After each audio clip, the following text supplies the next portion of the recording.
Welcome to the deep dive.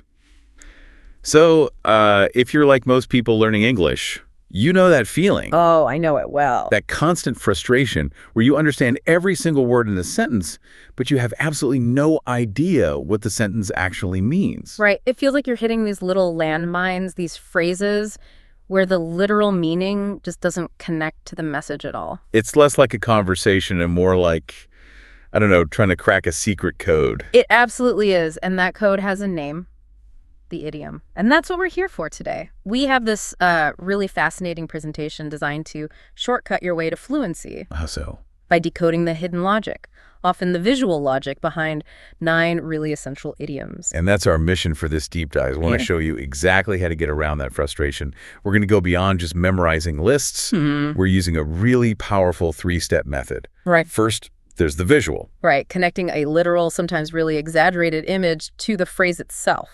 Then second, you break down the logic, what the source calls the anatomy, to understand why those specific words are used. And finally, the third step is context, seeing how it's actually used in a real sentence. That combination just seems so powerful. It's the key. When you link a vivid, maybe even an absurd visual to the logic behind the words, you get this sort of instant mastery. It's not a definition list. It's more like a cognitive cheat sheet. It makes abstract language feel tangible. And sticky, something your brain can actually hold on to. Exactly. Okay, so let's apply this formula right now.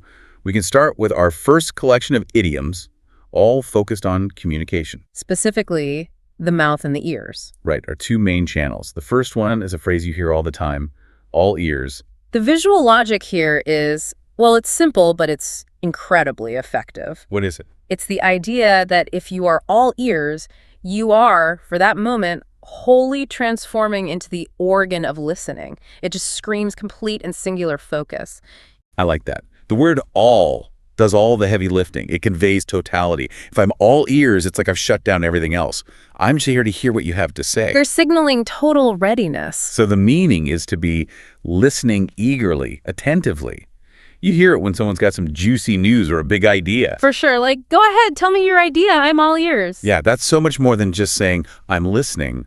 It feels like a real commitment. And then, if we look at the complete opposite of that, we get our next phrase, which is clam up. Oh, the visual for this one in the source material is great. It's perfect, isn't it? Someone literally pulling a giant clamshell over their head to hide from a question. That visual tells you the logic instantly.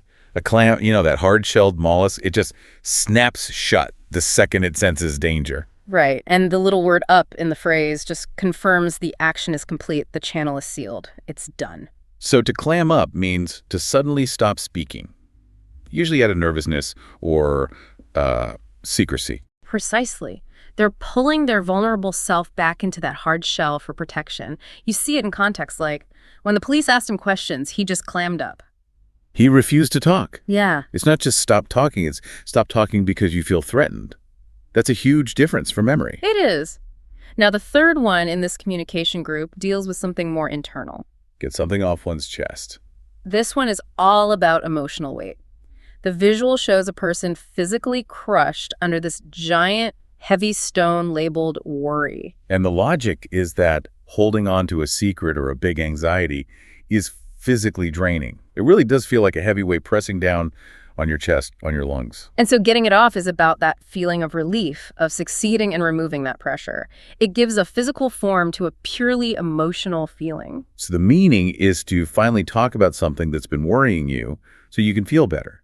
You let go of that burden. Which is why we use it in moments of emotional release. It's like a verbal confession that provides closure. Thank you for listening. I really needed to get that off my chest. You can almost feel the person breathing easier. Exactly. So we've got 3 really clear states here. Yeah. Total attention with all ears, total refusal with clam up, and total emotional release with get it off your chest. And you can use the scenarios from the source to lock them in.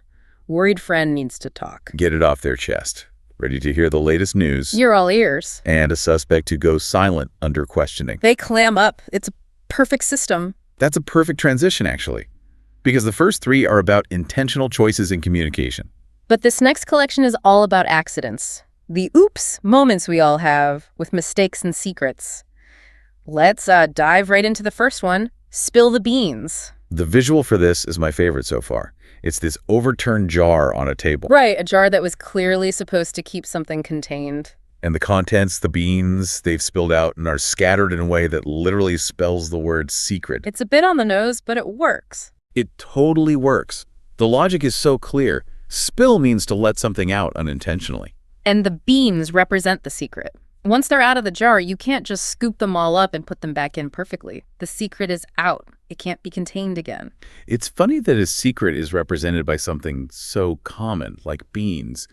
But maybe that's what makes the image stick. I think so. The meaning is simply to reveal private information, usually by mistake. And the example sentence shows that perfectly. We planned a surprise party, but my brother spilled the beans by mistake. The secret's out.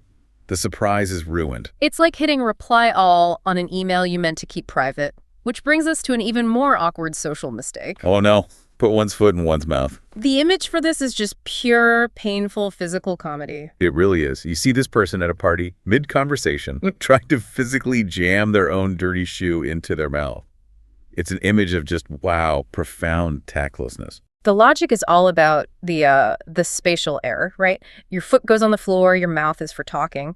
The absurdity of forcing one into the other just illustrates the complete conversational collapse you've just caused. You've said something so embarrassing or inappropriate that you wish you could just physically stop yourself. Exactly. You want to retract everything, your words, your body, just everything. That feeling right after you say it where you want to physically pull the words back, that's what the image captures. The example is just cringeworthy. I really put my foot in my mouth when I asked about her ex-husband. Oof. Yeah, that requires immediate damage control. And our third mistake is a bit more innocent. It's about simple memory failure. Slip one's mind. I love this visual. It's a little thought, like a little character labeled "buy milk," and it's sliding down a playground slide inside a person's brain. It's such a great way to visualize a cognitive failure. The logic is all in the word slip. Meaning to slide or escape. Right. The memory isn't gone forever. It's just lost its footing for a moment and slid out of your immediate awareness. It's the gentle way of saying you forgot something. We've all said it. I meant to buy milk, but it completely slipped my mind. No harm, no foul. Just a little slip.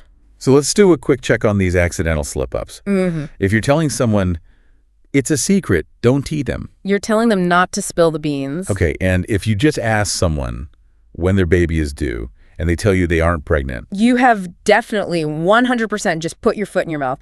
That image of the shoe makes that one impossible to forget. Oh, yeah. Okay, so here's where it gets, I think, really interesting. We're moving from personal errors to external reality checks. Our last collection is about perception versus reality and about reaching an absolute breaking point. Let's start with a really tricky one. Pull someone's leg. The visual here is literal, but it's also totally misleading. How so? It shows someone using a long hooked cane to physically pull on another person's leg to trip them up. So the logic seems to be about physical manipulation. But the meaning has nothing to do with that. It's not physical at all. Not at all. The logic is that you are trying to trip someone up, but you're doing it verbally. You're trying to get a reaction out of them. So it means to tease someone, to joke with them by making them believe something that isn't true for a moment. It's a playful deception. So if you tell your friend you won the lottery and they start celebrating, you have to quickly say, hey, I was just pulling your leg. It's like the verbal safety word that lets them know it was all a joke. Exactly. Okay, next up we have the one for reaching your absolute limit of tolerance, the last straw. This might be the most famous visual metaphor in English. The source material has that classic image of the camel just piled high with cargo. An enormously overloaded camel. It's already struggling under this mountain of boxes. And then a hand comes in and places one final, tiny, almost weightless piece of straw on top of the whole pile. And that's the whole logic. Yeah. The straw itself is insignificant. The problem isn't the straw. The problem is the massive, unbearable load that was already there. The straw just confirms that the breaking point has been reached and now everything is going to collapse. So it represents that final, often tiny problem that makes a whole situation unbearable. It's the absolute limit. And in context, being late for work again was the last straw the boss fired him. It wasn't just about being late that one time. It was about the accumulation of everything before it. Precisely. Okay, our final idiom takes us to problems that are mostly invisible. Tip of the iceberg. Another incredibly powerful visualization. We see this small, pointed bit of ice sticking out of the water. But the real image is the vast, dangerous, massive chunk of ice hidden completely below the surface. The visual logic here almost doesn't need explaining. The tip you can see is just a tiny fraction of the whole iceberg. Right. And the implication is that what you're seeing is just a small hint of a much, much larger problem lurking underneath.